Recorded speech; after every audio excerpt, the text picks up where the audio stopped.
German naval engineer vanished in 1941. 84 years later, his coastal workshop was discovered. Hey everyone! Tonight we're stepping into one of the most extraordinary maritime mysteries to surface in decades. And I mean that literally. What began as a routine coastal erosion survey on the rugged Norwegian shoreline turned into a discovery that rewrote everything we thought we knew about a man the German Navy had officially declared dead more than 80 years ago. If you're watching this from somewhere cold and dark tonight, good, because the story we're about to unravel is exactly the kind that deserves those conditions. Drop a comment below and tell us where you're watching from. And if you're new here, hit that subscribe button, because we travel together across the globe chasing stories that history tried to bury. Now let's get into it. It was the morning of September 14th, 2024. A four-person geological survey team contracted by the Norwegian Coastal Administration was conducting routine sediment mapping along the Helgeland coast, a jagged, wind-scoured stretch of western Norway's shoreline, approximately 40 kilometers southwest of the town of Brønnøysund. This is remote country. Rocky outcroppings split the sea into channels. Fog rolls in from the Norwegian Sea without warning. In winter, the light dies before 3 in the afternoon. The team was there not to make history. They were there to assess how much coastline had been lost to erosion over the previous decade. Dr. Mart Solberg, a 41-year-old geomorphologist from the University of Tromsø, was leading the survey. She was using ground-penetrating radar equipment mounted on a waterproof drag sled, standard gear for coastal subsurface analysis. At approximately 10 in the morning, the GPR display began returning anomalous readings from a shallow embankment about 6 meters below the current high-water line. The readings indicated a cavity, not a natural void, not a tidal cave, but a rectangular structure with parallel walls and a flat ceiling. The kind of geometry that nature almost never produces. Dr. Solberg marked the coordinates in her field notebook and photographed the radar output. She described the moment in her expedition log, later made available to the Norwegian Maritime Museum. The structure was unmistakably artificial, roughly 12 meters by 8, with evidence of timber framing still partially intact despite the saturation. Whatever it was, it had been built with intention. The team returned the following morning with excavation equipment. What they uncovered over the next 6 days would trigger an international investigation involving Norwegian, German, and British archival authorities. Beneath nearly 2 meters of compacted silt, marine gravel, and the accumulated debris of 8 decades, they found a sealed workshop. Not a bunker in the military sense, no fortified walls, no gun emplacements. This was a working space. Workbenches made of heavy Douglas fir, their surfaces still bearing the ghost marks of tools and machinery.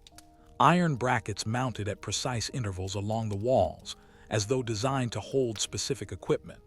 A rusted mechanical lathe bolted to the floor, its gearing mechanism packed with degraded grease that had protected it from total corrosion. Along one wall, sealed in a waterproof tar-coated wooden crate that had somehow remained partially intact, investigators found a collection of technical drawings, architectural blueprints, and engineering schematics for what appeared to be submarine propulsion components. But it was what they found in a second, smaller crate, set apart from the others, wedged into the northern corner of the chamber, that stopped the investigation cold. Inside, wrapped in oilcloth and then again in rubberized canvas, were 3 items that would change everything. A German Kriegsmarine officer's identification booklet, the Soldbuch, water-damaged but largely legible. A set of technical personnel records stamped with the emblem of the Marineband, the German Naval Construction Office. And a private journal, handwritten in German, dated in entries spanning from May 1940 to November 1941.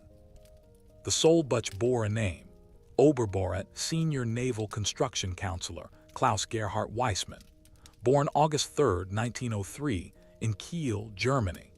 Naval engineer, submarine propulsion specialist, assigned to Kriegsmarine Technical Division IV, Submarine Construction and Maintenance Branch, stationed at various points along the Norwegian coast during the German occupation. The official record of Klaus Gerhard Weissmann is brief, bureaucratic, and absolute. According to files held in the German Federal Military Archive in Freiburg, Weissmann was declared missing in action on November 19, 1941, following the presumed sinking of the small transport vessel MS Bergfjord near the Helgeland archipelago. He was formally declared dead by the German Navy in March of 1943, following the standard 18-month waiting period required when no body could be recovered. His widow received a condolence letter signed by an administrative officer. His file was closed. His story was over. Or so the official record claimed. But the evidence found on September 14, 2024, tells an entirely different story. The journal found in that coastal workshop contains entries dated after November 19, 1941. The final entry is dated March 8, 1942, nearly 4 months after Klaus Weissmann was supposed to be dead, lying somewhere on the floor of the Norwegian Sea. The official record says he drowned. The evidence says he walked away. If you want to see what investigators found when they went deeper into that sealed workshop, and what the forensic teams ultimately proved about where Klaus Weissmann went after he disappeared, stay with us. Hit the like button right now, subscribe to the channel, and let's follow this trail together, because we're only just beginning. To understand what Klaus Gerhard Weissmann did in November of 1941, and why he did it, you first have to understand who he was, and what he had already survived before that morning on the Helgeland coast. Klaus Gerhard Weissmann was born on August 3, 1903, in the port city of Kiel, on Germany's Baltic coast. Kiel was not simply a city in 1903, it was the heartbeat of German naval power. The Imperial German Navy's main fleet was stationed there. The shipyards dominated the waterfront. Children who grew up in Kiel grew up understanding the language of steel and water. Weissmann was no exception. His father, Heinrich Weissmann, worked as a senior machinist at the Germaniawerft shipyard, one of the most important U-boat construction facilities in all of Germany. Klaus spent his boyhood in the shadow of launching cranes and the smell of acetylene torches. He was, by every account from those who knew him, a prodigy. A schoolteacher's letter from 1917, preserved in municipal records held by the Kiel City Archive, describes a 14-year-old Weissmann as possessing an engineering intuition that exceeds the capacity of any student I have taught in 22 years of instruction. He enrolled at the Technische Hochschule in Berlin in 1921, completing a degree in mechanical and naval engineering in 4 years, a program that typically required 5. His thesis, completed in 1925, focused on turbine shaft vibration reduction in high-pressure propulsion systems, a topic so specific and so technically demanding that it was immediately flagged by the German Naval Command's recruitment office. By 1926, at the age of 23, Klaus Weissmann was employed by the Reichsmarine, the precursor to the Kriegsmarine, as a junior technical consultant attached to the submarine development program. This was significant. Germany's submarine program in the late 1920s was being conducted in deliberate violation of the Treaty of Versailles, which had explicitly forbidden Germany from building or operating U-boats. Weissmann entered a world of institutional secrecy from the very beginning of his career. Over the following decade, he rose steadily and without controversy through the technical ranks. He was promoted to Boret, Naval Construction Counselor, in 1933, the same year the Nazi Party came to power. He was promoted again to Oberboret, Senior Counselor, in 1938, as Germany's rearmament program shifted from concealment to open declaration. By this point, Weissmann was one of the foremost experts in Germany on diesel-electric submarine propulsion systems, the beating mechanical heart of the U-boat fleet. His colleagues described him in consistent terms, reserved, meticulous, intellectually brilliant but personally distant. He was not a man who made friends easily, but he was a man who inspired confidence in those who worked beside him. Commander Fritz Hellman, a U-boat captain who crossed paths with Weissman repeatedly during the early war years, wrote in his own memoir, published in West Germany in 1962, that Weissman was the kind of engineer who could diagnose a mechanical problem by the way a ship breathed. He understood machinery the way other men understand music. Weissman was not a member of the Nazi Party. This point would become critically important later. He had declined to join the NSDAP on at least 2 documented occasions, once in 1934 and once in 1937. He was tolerated in his position because his expertise was too valuable to sacrifice to ideological enforcement. But he was watched. He was never given access to the most sensitive operational intelligence about U-boat deployments. He was a specialist, extraordinarily gifted, carefully used, and quietly mistrusted by the political apparatus around him. His personal life was defined by one relationship above all others. In 1929, Weissman married Ingrid Larstadter, a Norwegian woman he had met during a technical conference in Oslo, a conference ostensibly about civilian shipping infrastructure, but in reality serving partly as a reconnaissance mission for identifying Norwegian harbor facilities of potential military interest. Ingrid was the daughter of a Norwegian harbor master from Ålesund. She was 24 years old. By all surviving accounts, photographs, letters, the testimony of her younger sister Anna, given in an interview with the Norwegian Broadcasting Corporation in 1978, she was a warm and vital presence, a counterweight to Weissman's severity. They had 2 children, a daughter Hilda born in 1931, a son Eric born in 1934. The family lived primarily in Kiel through the 1930s, but Ingrid returned regularly to Norway to visit her family. When Germany invaded Norway in April of 1940, Operation Weserübung, Ingrid Weissman was in Ålesund with both children, having arrived in late March for an extended visit. The invasion cut her off. She was unable to return to Germany. She was, from the German perspective, a foreign national in occupied territory. From the Norwegian perspective, she was the wife of a German officer.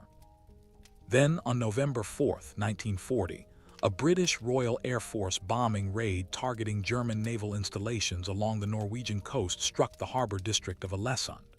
The raid was imprecise. RAF Coastal Command was still refining its targeting procedures, and the bombs that missed the naval facilities fell on the adjacent residential district. Ingrid Weissman and both children were killed in their beds. Hilda was 9 years old. Eric was 6. Klaus Weissman received the notification through official military channels on November 12, 1940. He was, at that point, stationed at a German naval technical facility near Trondheim, approximately 200 kilometers north of where his family died. He did not request compassionate leave. He did not write a response to the official notification. He returned to work the following morning and said nothing to anyone about what had happened. But those who worked alongside him in the weeks that followed, and whose testimony appears in the Norwegian Maritime Museum's investigative file compiled in 2024 and 2025, described a fundamental change in the man. The meticulous engineer became something harder, something quieter, something that was assembling itself around a center that no one else could see. He had 1 year left before he disappeared. It is worth dwelling on what Weissman had access to in that final year. His technical position required him to travel extensively along the Norwegian coast, inspecting U-boat maintenance facilities, assessing harbor infrastructure, evaluating captured Norwegian industrial equipment for potential naval use. He knew the Norwegian coastline the way a surgeon knows an anatomy chart. He knew which harbors were watched and which ones weren't. He knew the tidal patterns, the seasonal fog schedules, the gaps in German coastal patrol coverage. He also knew people, not the people of the Nazi apparatus. He had kept his distance from that world for years.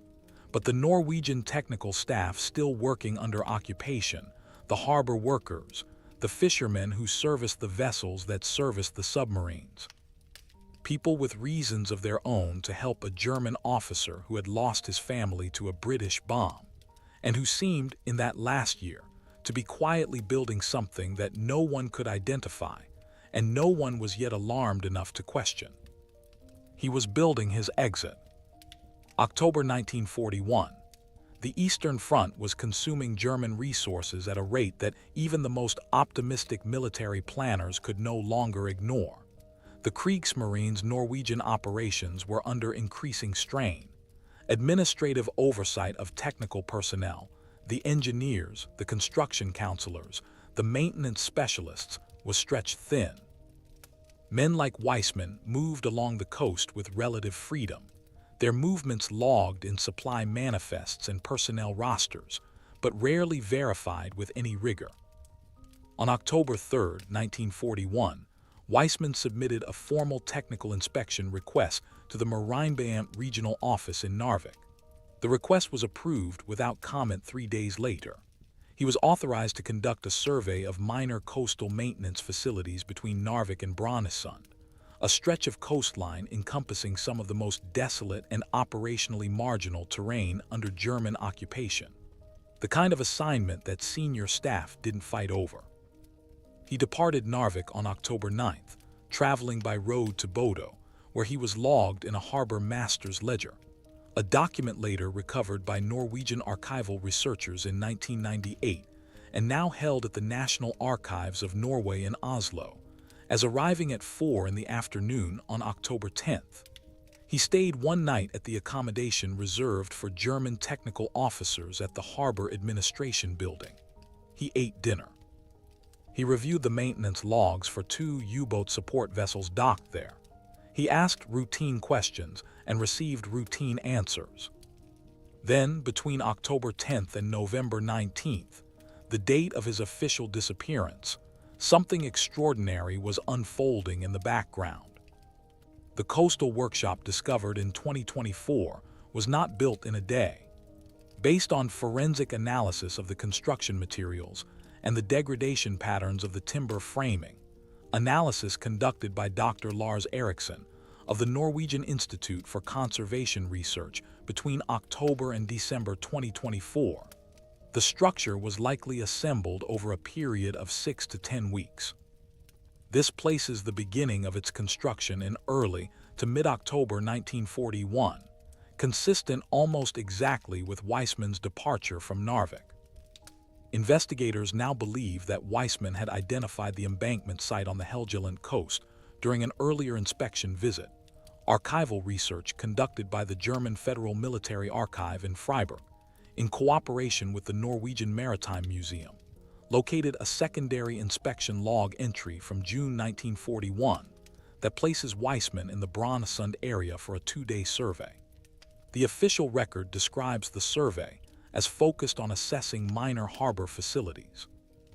But handwritten margin notes in the inspection log, notes that the 2024 forensic analysis confirmed were written in Weissman's hand, include sketched measurements of tidal patterns and embankment depth at a site that corresponds precisely to where the workshop was later found. He had been planning this for at least 5 months. Now consider the timeline of the final weeks with the attention it deserves. October 14, 1941. Weissman arrives at a coastal settlement approximately 22 kilometers north of the workshop site. He is logged arriving by a small German naval motor vessel at approximately 11 in the morning. He meets with a Norwegian harbor technician named Torstein Andresen, a man whose name appears in later investigation records and whose role we will examine closely in the following section. The meeting is recorded in a German administrative log as a technical consultation regarding equipment storage. It lasted nearly 3 hours. October 19th through November 1st, Weissman's movements during these 2 weeks are the least documented period of his final months. This absence of documentation is itself significant. It suggests that he was deliberately keeping himself off the administrative ledger, moving through channels that were either off the record or actively falsified. The workshop was being built during this period. Materials, timber, iron brackets, the lathe, the sealed crates, were being transported to the embankment site through a system of small fishing vessels that moved along the coast without attracting attention. These movements would only be reconstructed 80 years later from fragmentary Norwegian resistance records that had been deposited in the Norwegian National Archives in 1946 and largely unread since then. November 4, 1941. Exactly 1 year to the day after the notification of his family's death, Weissman submits a routine maintenance assessment report to the Marinebanen office in Trondheim. The report is 8 pages long, technically precise, and completely unremarkable. It assesses the condition of engine components at 2 minor maintenance stations along the Helgeland coast. It is signed in his unmistakable handwriting. It is the last official document Weissman ever submitted. November 9, 1941. The transport vessel MS Bergfjord departs the port of Sandnessjøen at approximately 9 in the morning, bound north for Bodo. Weissman is listed on the passenger manifest. The vessel carries 11 German personnel and a cargo of replacement engine parts. The weather is deteriorating North Sea autumn, the kind that arrives without warning and leaves nothing intact. November 11th. The MS Bergfjord fails to arrive at Bodo on its expected schedule. Initial inquiries assume weather-related delay. November 13th. When the vessel still has not arrived and radio contact cannot be established, a coastal search is initiated. Debris consistent with a vessel of the Bergfjord's type is located floating approximately 16 kilometers northwest of the Trina archipelago. A life preserver, a waterlogged cargo pallet, 2 personal kit bags, both belonging to German enlisted personnel. No bodies are recovered. November 19, 1941. The Kriegsmarine officially records the MS Bergfjord as lost with all hands. Klaus Gerhard Weissman, Oberbaret, is listed among the missing. The search is called off. But here is what the official record does not contain. What it cannot contain, because no one who held the official record knew what had actually happened. The night of November 8, 1941, the night before the Bergfjord departed, Weissman did not sleep in the German officer's accommodation in Sandnessjøen. A Norwegian witness, an elderly woman named Ragna Olafsson, then 72 years old, gave a statement to Norwegian police in 1987 in connection with an unrelated inquiry into wartime collaboration. In that statement, she mentioned, almost in passing, that in the autumn of 1941, a German officer had spent a night at the house of Torstein Andresen, her neighbor's son. The officer had arrived after dark and departed before dawn. She remembered it because it was unusual. German officers didn't stay with Norwegian harbor workers. Investigators in 2025 matched this account with the timeline of Weissman's final days and identified it as a critical data point. Weissman was not on the Bergfjord when it departed on November 9th. Someone else was carrying his kit bag. Someone else was listed under his name on the passenger manifest. Whether through forgery, bribery, or deliberate falsification of the manifest by a sympathetic clerk, investigators have not yet been able to determine with certainty. While the Bergfjord sailed north into deteriorating weather, Klaus Weissman was moving in the opposite direction, south and west through a series of fishing vessel transfers along the coast toward the workshop he had spent 6 weeks preparing. The workshop where he had stored everything he needed, the technical documents, the tools, the sealed crates, and the forged identity papers that would give him a new name. The weather that killed the Bergfjord was, for Weissman, a gift of extraordinary and terrible coincidence. The storm that sank the vessel, and the evidence suggests it did genuinely sink, a fact that initially complicated the 2024 investigation when researchers assumed the disappearance might have been staged with the help of a surviving crew, provided perfect cover. No investigators were looking for a man who had left the vessel the night before it sailed. They were looking for bodies in the Norwegian Sea. Klaus Weissmann was already on shore, and by the time the Kriegsmarine declared him dead on November 19th, he had been living in his hidden workshop for more than a week. Return now to September 2024. The discovery of the coastal workshop has been formally reported to the Norwegian Maritime Museum and the Norwegian Police Service. Within 72 hours of the initial excavation, the Norwegian Cultural Heritage Act triggers a mandatory archaeological review protocol. Dr. Solberg's team is expanded. A forensic specialist from the Norwegian National Criminal Investigation Service, KRIPOS, is brought in to assess the sealed documents.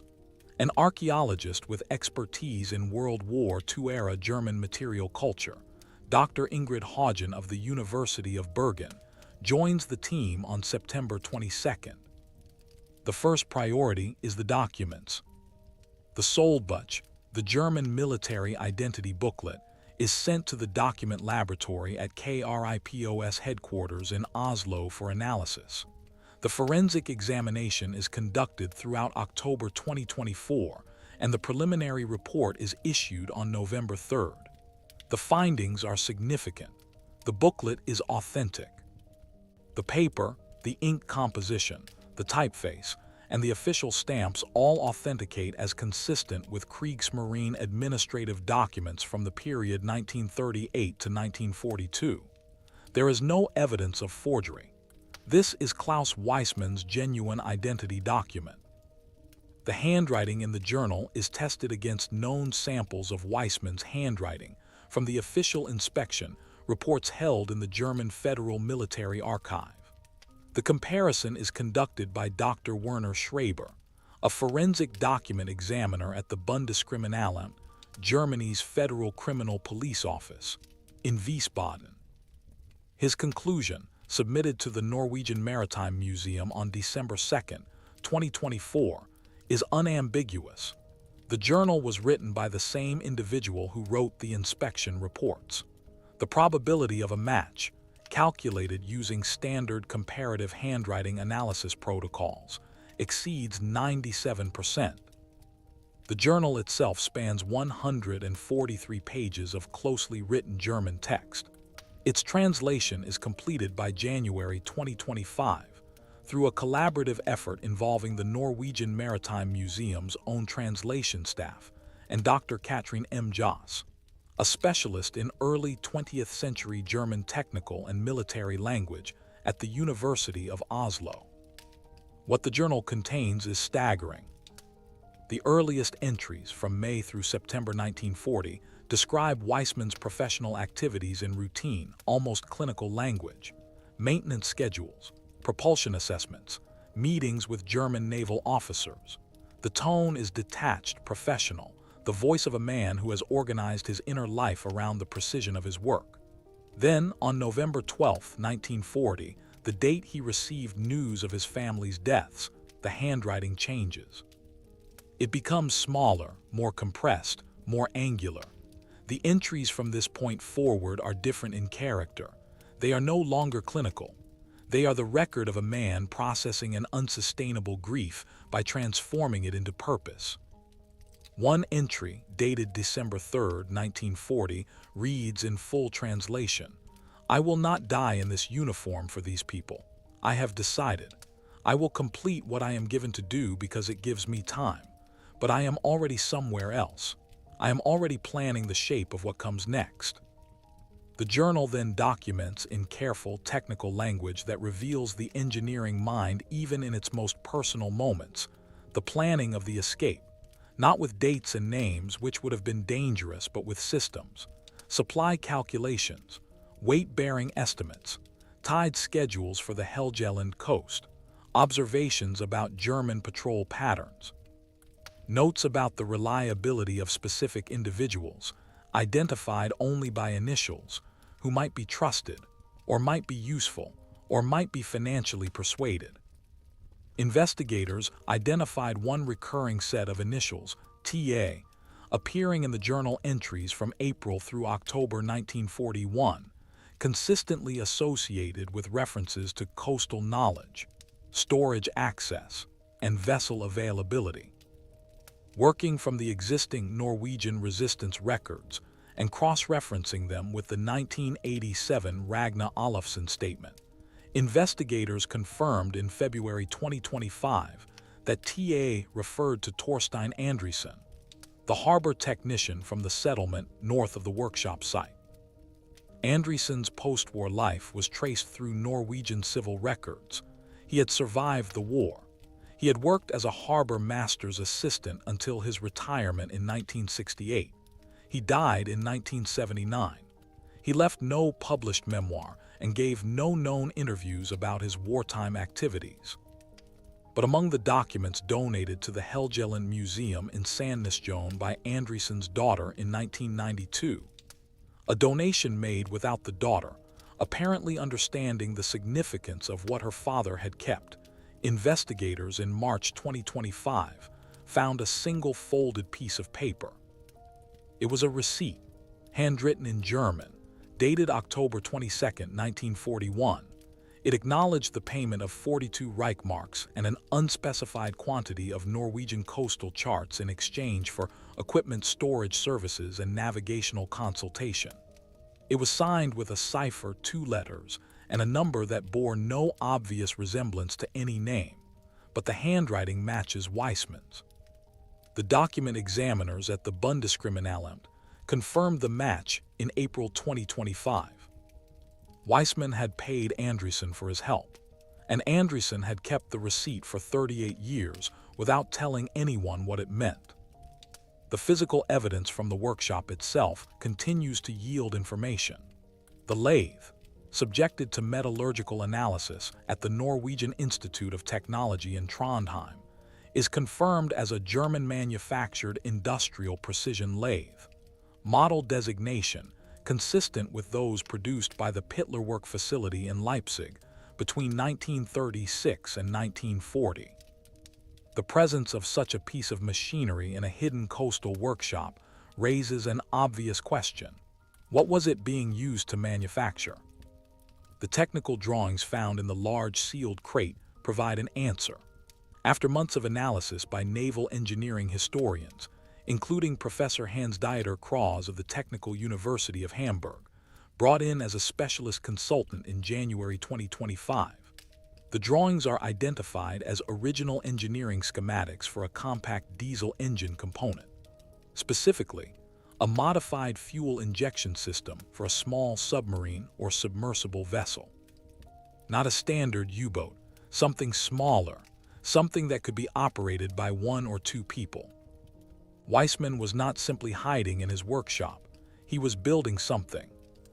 The second, smaller sealed crate, the one that contained the journal and identity documents, also held 3 additional items that investigators had initially cataloged as personal effects and set aside for later analysis. When that analysis was finally completed in March 2025, one of those items proved to be among the most significant finds of the entire investigation. It was a photograph, black and white, approximately 10 by 15 centimeters, slightly water damaged at one corner but otherwise clear. It showed a man standing beside a small vessel moored at what appeared to be an unidentified rocky pier. The man was in civilian clothing, a heavy wool coat, work trousers, a flat cap pulled low. He was not looking at the camera. He appeared to be examining something on the vessel's hull.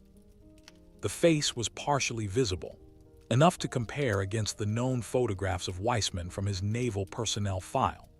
Facial comparison analysis conducted by the Norwegian Police's Forensic Imaging Unit concluded in April 2025 that the man in the photograph was highly consistent with Klaus Gerhard Weissman, with particular correlation in the bone structure of the jaw and the distinctive configuration of the left ear.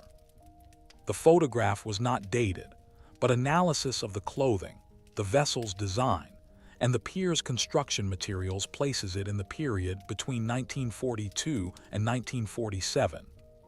Klaus Weissman was alive, and he was somewhere with access to a boat. The discovery of the coastal workshop and the subsequent forensic investigation revealed something larger than one man's disappearance. Weissman had not simply improvised his escape in the chaotic final weeks of 1941. He had plugged himself into a network, a loose, decentralized, but surprisingly sophisticated infrastructure of people and resources that had been operating along the Norwegian coast since at least mid-1940. Understanding that network requires a brief overview of what was actually happening in occupied Norway during the early years of the war. The German occupation was not a monolith. It was a layered system of competing authorities: the Wehrmacht, the SS, the Gestapo, the civilian administration of Reichskommissar Joseph Terboven, that frequently worked against one another. Norwegian collaboration ranged from active cooperation with the NS party of Vidkun Quisling to passive accommodation to active resistance. And in the middle of this complicated human landscape, there existed a category of activity that has never been cleanly classified by historians: the gray zone of pragmatic survival. Norwegian fishermen, harbor workers, and coastal tradespeople needed to continue working under occupation. Many of them developed working relationships with German technical personnel, engineers, supply officers, maintenance specialists that were professional in nature but not ideological. These relationships, built on mutual utility and genuine human contact, sometimes evolved into something more, into trust, into the quiet exchange of favors, into the kind of informal network that could, under the right circumstances, move a person from one identity to another. The network that Weissman accessed was not, investigators believe, primarily a political resistance network. The Norwegian resistance, the H-Gemma Front, was focused on intelligence gathering, sabotage, and supporting Allied operations.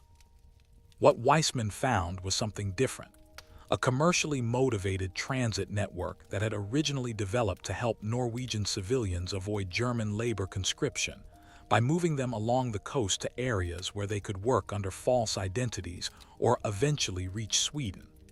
By 1941, this network had diversified. It was moving people in multiple directions for multiple reasons. The core of the network in the Helgeland area was operated by a man identified in the 2025 investigation as Bjarne Lund Hagen, a fish processing company owner based in Brønnøysund.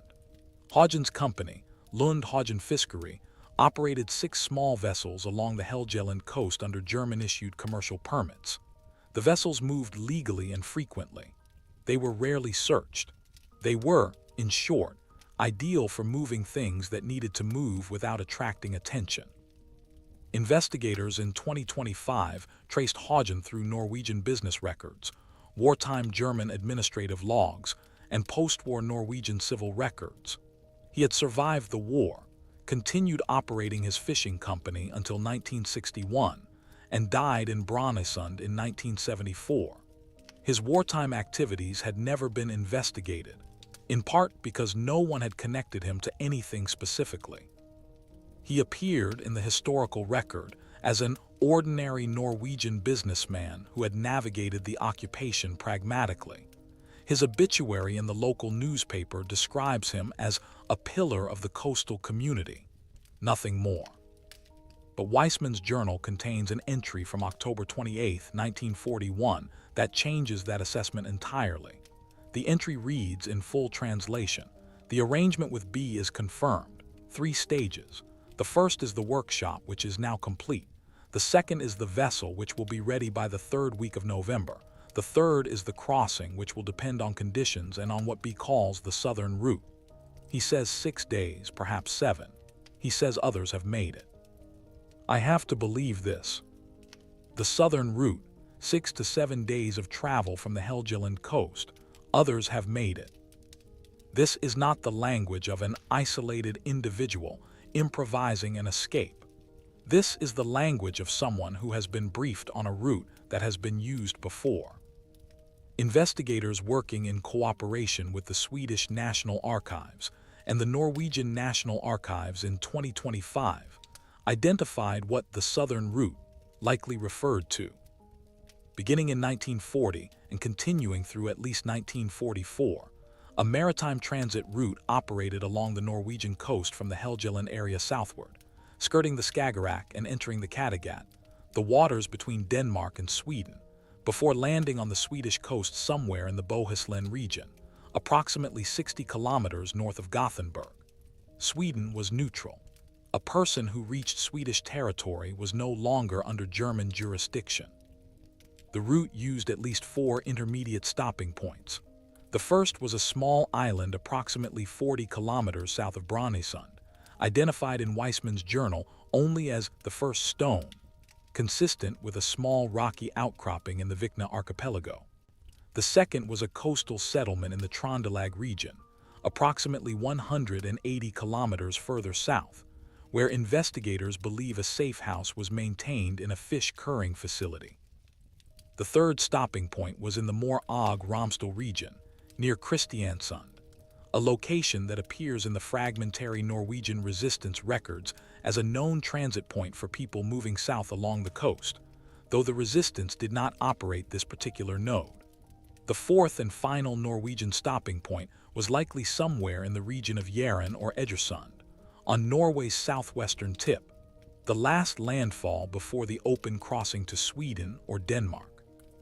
The financial resources underpinning Weissmann's escape were not insubstantial.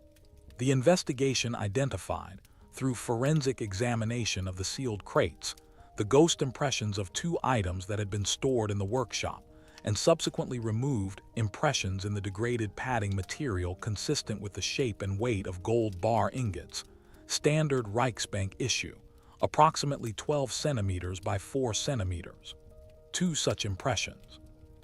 Based on standard Reichsbank ingot weights of the period, approximately 250 grams each, Weissmann had stored and presumably transported approximately 500 grams of gold, equivalent in 2025 market values to approximately $40,000. Where had a naval engineer obtained gold bars? The investigation has not resolved this question with certainty. One hypothesis, supported by circumstantial archival evidence, is that Weissmann had access to German naval logistics funds allocated for the maintenance and repair of coastal facilities. Funds that were, in the administrative chaos of the occupation, sometimes dispersed in physical currency, or, in some documented cases, in gold for transactions with Norwegian suppliers who refused Reich marks. A second hypothesis, noted in the investigation file with appropriate caution, is that Weissmann had been accumulating the gold over time, purchasing it through the German military's internal currency exchange system, and converting it to physical form in anticipation of exactly this moment. The escape network that Bjarne Lund Hagen operated also served, the evidence suggests, at least 12 other individuals between 1941 and 1944. The number reconstructed from the Norwegian resistance records fragment, and from post-war Swedish immigration records that show a cluster of individuals arriving on the Bohuslän coast during this period with documentation that later proved inconsistent. Most were Norwegians fleeing labor conscription or political persecution. At least 2 were German nationals, based on the accent and language characteristics noted in Swedish border authority records, and at least 1, based on a Swedish residence record from 1942, bearing a name that investigators in 2025 identified as an anagram of a known German military officer's name, was a man with more than just a deserter's reasons for hiding. That individual's identity remains under investigation. If the forensic analysis conducted by Norwegian, German, and Swedish authorities in 2024 and 2025 proves what it appears to prove, then Klaus Gerhard Weissmann survived his supposed death in November 1941 and successfully completed a transit along the southern coastal route to Sweden sometime in late November or early December of that year. After that point, the trail divides into fragments, pieces of a life lived under a name that was not his own, in places that had no reason to look for him. The Swedish connection is the most firmly established of these fragments. In February 2025, the Swedish National Archives provided the investigation team with a copy of a residence registration document filed in Gothenburg in January 1942.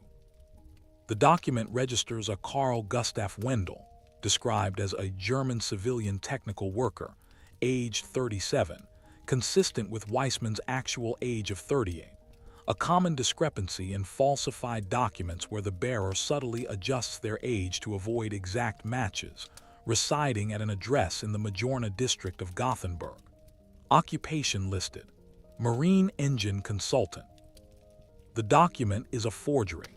A sophisticated one, the paper stock is correct, the registration office stamps are authentic reproductions, and the document clerk's handwriting is consistent with genuine registrations from the same office during the same period. But cross-referencing with Swedish civil registration databases confirms that no individual named Carl Gustaf Wendel with that birth year appears in any prior record. No birth certificate, no school registration, no military service record. The identity was created whole cloth, with enough surface coherence to satisfy a routine administrative check, but no deeper roots in any archive. Carl Gustaf Wendel lived in Gothenburg for at least 2 years. The residence registration is renewed in January 1943. A Swedish tax record from April 1943 shows a payment of 7 krona in income tax, consistent with modest consulting income. A note in the tax record describes the payer's declared occupation as mechanical engineering consultation for shipping industry. Weissman, under his new name, was using his genuine expertise to sustain himself financially. He was doing what he knew how to do. Then, in early 1944, Carl Gustaf Wendel disappears from Swedish records. The residence registration is not renewed in January 1944. There is no death record. There is no emigration record. The investigation team's working hypothesis, supported by a combination of archival research and document analysis, is that Weissman moved again, this time further from Europe's wartime geography. A shipping manifest recovered from the Argentine Maritime Registry in Buenos Aires, accessed through the cooperation of the Argentine Ministry of Culture in March 2025, lists among its passengers on a vessel arriving at Buenos Aires in April 1944, a Carl Wendel, German national, occupation engineer, traveling on what appears to be a Swedish transit document. The age given, 40 years old, is again slightly off, consistent with the same pattern of minor age falsification seen in the Gothenburg records. Argentina in 1944 was a destination with a specific resonance for anyone with reasons to leave Europe behind. The country had maintained official neutrality in the war. Its immigration authorities were, famously, not rigorous in their examination of arriving Europeans, and a German-speaking engineer with demonstrable expertise in marine machinery would find ready employment in Buenos Aires' substantial shipping and industrial sector. The Buenos Aires trail is thin. Investigators identified 2 further document traces: a commercial registration from 1946 for a small marine engineering consultancy named Wendel y Asociados at an address in the San Telmo district of Buenos Aires, and a single letter. The letter is the most emotionally significant document in the entire investigation.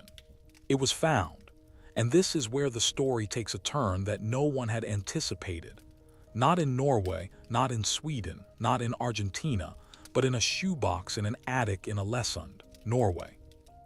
Ingrid Weissman's younger sister, Anna Larsdatter, had never married.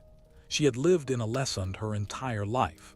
She died in 1993 at the age of 86. Her estate was settled by a distant cousin, and the contents of her house were largely dispersed without careful examination. But the shoebox, containing what the cousin described as old letters and papers in German, was kept, stored in the cousin's own attic, and eventually donated to the Ålesund Museum in 2019 as part of a collection of wartime-era family papers. The shoebox was not cataloged for public access until December 2024, in the immediate aftermath of the Coastal Workshop discovery. The museum staff, aware of the emerging Weissman investigation, had re-examined all collections potentially related to the case. When the box was opened, it contained 7 letters, all in German, all addressed to Anna in handwriting that the Bundeskriminalamt confirmed in January 2025 matched Klaus Weissman's, probability of match exceeding 99%. The letters are undated. They carry no return address. They are written in a careful, constrained language, the language of a man who knows his letters might be read by someone other than their recipient. But their meaning is unmistakable. They are letters from a man to the sister-in-law of the family he has lost. They speak, obliquely and with enormous restraint, of a life lived in a distant city under a different sky. They speak of guilt and grief. One letter contains a single sentence that investigators have described as the most haunting document in the entire file. "I think of them every morning when I wake, and every evening when I lie down, and I have concluded that thinking of them is the only honest thing left to me." The final letter in the sequence is different in character from the others. It is shorter. The handwriting is less controlled, slightly trembling at the margins, the letters less precisely formed than in earlier examples. It reads in full translation, "I am not well. I do not expect to trouble you again.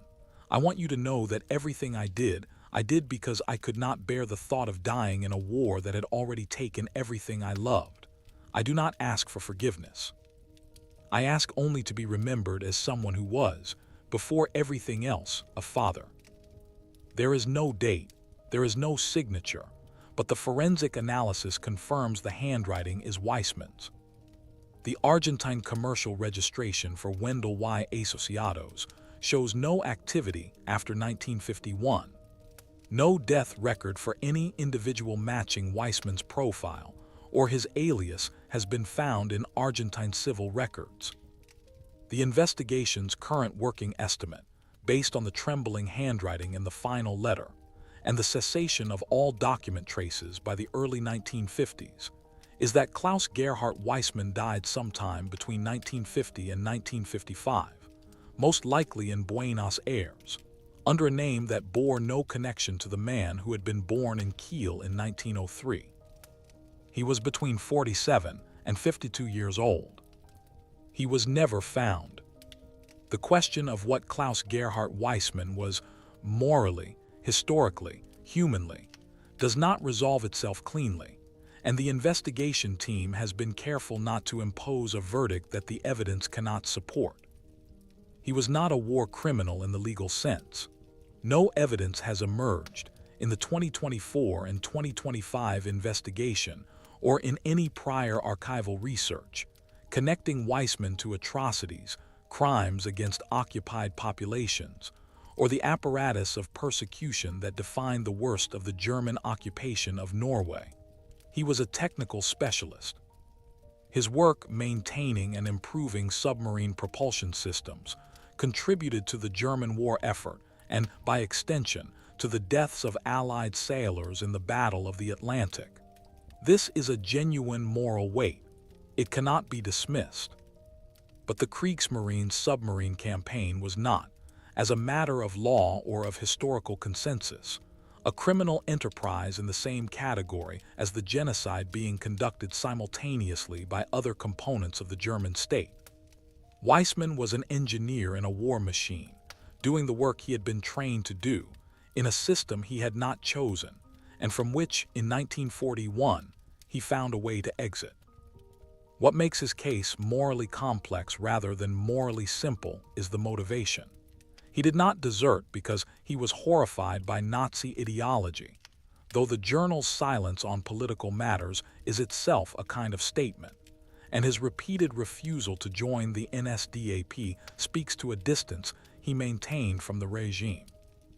He did not defect to the Allies, did not provide intelligence, did not attempt to contribute to the destruction of the system that had, in some indirect but real sense, killed his family. He simply left. He took himself out of the equation and tried to survive. This is human. It is utterly, recognizably human, and it is also, by any standard of collective responsibility and legal accountability, a form of evasion. The Allied seamen killed by U-boats that Weissman's engineering kept operational, they are the invisible victims in this story. Their names do not appear in the journal. They likely did not appear in Weissman's conscious moral reckoning. They are the structural cost of his expertise, the distributed consequence of his professional life. They had families too. Their wives received their own condolence letters. Their children grew up without fathers.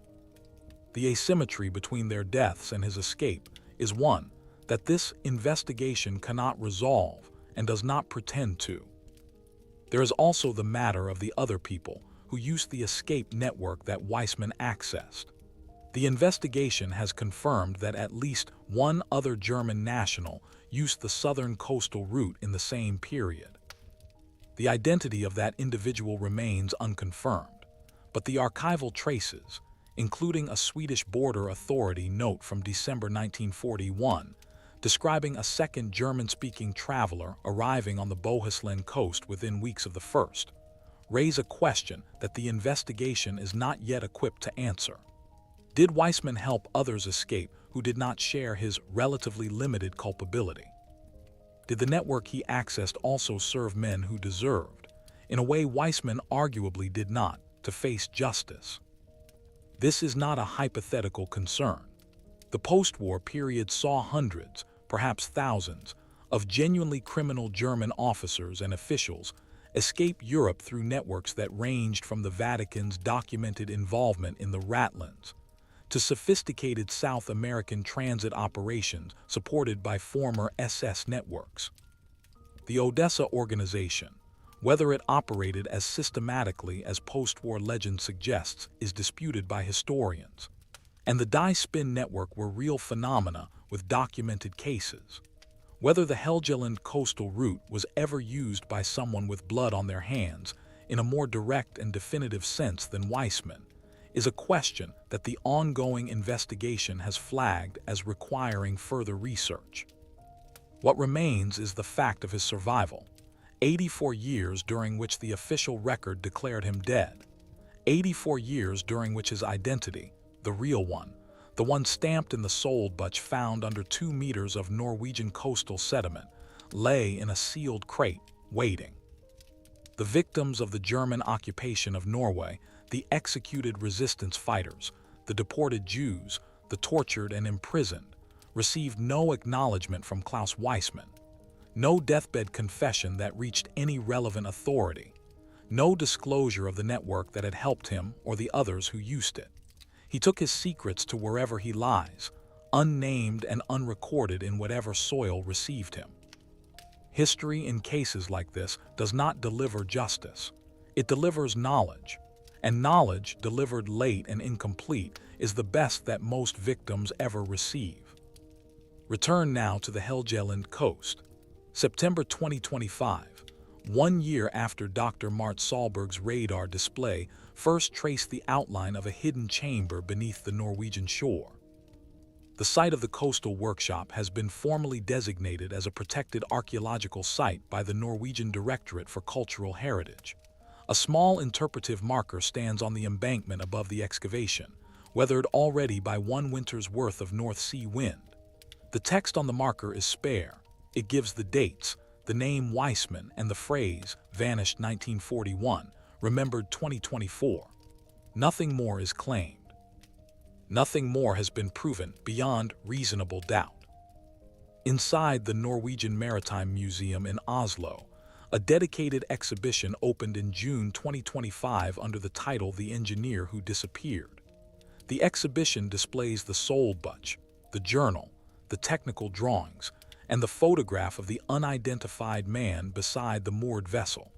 It includes a translation of the final letter to Anna Larstatter. It presents the forensic findings without editorial verdict, a series of facts laid out under glass, inviting the visitor to draw their own conclusions about what they mean. The exhibition has been visited by more than 40,000 people in its first 3 months. Among the visitors, on a Tuesday afternoon in August 2025, were two women who gave their names at the entrance desk as Mette and Sigrid Andresen, the granddaughters of Torstein Andresen, the harbor technician who had sheltered Weissman on the night before the Bergfjord sailed. They stood for a long time in front of the receipt bearing their grandfather's initials. They did not speak to the press. They left without speaking to museum staff. What they took from the room, no one can know. There is something the earth does, across sufficient spans of time, that neither law nor memory can replicate. It preserves without judgment. The tidal silt that buried Weissman's workshop did not distinguish between criminal and hero, between the guilty and the merely human. It simply closed over the evidence and held it, year after year after year, while the people who might have cared, and the people who might have prosecuted, and the people who might have grieved grew old and died and were themselves buried. The sealed crate that held the journal sat undisturbed while the war ended, while the Nuremberg trials concluded, while Germany was divided and reunited, while Norway rebuilt itself and grew prosperous and began to examine its wartime past with increasing clarity. The crate sat there while Torstein Andresen retired and died, while Anna Larstadter grew old and died, while the Kriegsmarine Archive in Freiburg was organized and reorganized and made accessible to researchers, while historians wrote and rewrote the history of the German occupation of Norway. And then one morning in September of 2024, a ground-penetrating radar unit dragged along a coastal embankment returned an anomalous reading, and the geometry of the hidden space came glowing up through the mud, and everything changed. The Norwegian Sea keeps secrets. The coastal sediment keeps secrets. The sealed crates keep secrets. And sometimes, not always, and never on schedule, and always when it is too late to matter in any legal or consequential sense, those secrets surface. Not to deliver justice, not to comfort anyone, simply to insist that what happened, happened, that the man was real, that the workshop was real, that the network was real, that the escape was real. Klaus Gerhard Weissman was born in Kiel in 1903. He buried his family in his heart and built himself a door out of the war. He walked through it. He lived for years under a sky that didn't know his name. And he died somewhere unreachable in a decade when no one was looking for him anymore. The ground held his secret for 84 years. The ocean floor still holds others we have not yet thought to look for. How many sealed crates lie beneath how many shorelines, waiting for a radar unit to pass overhead? How many names have been officially closed, stamped with the bureaucratic finality of a wartime death record, while the living man walked south through fog and salt air and the anonymous mercy of the sea? We cannot know. The archives have not finished speaking. The coastal surveys have not finished running. And somewhere, in sediment or cellar or sealed room, the evidence of another life that officially ended but actually continued is waiting for the same chance encounter between technology and time that gave us Klaus Gerhard Weissman.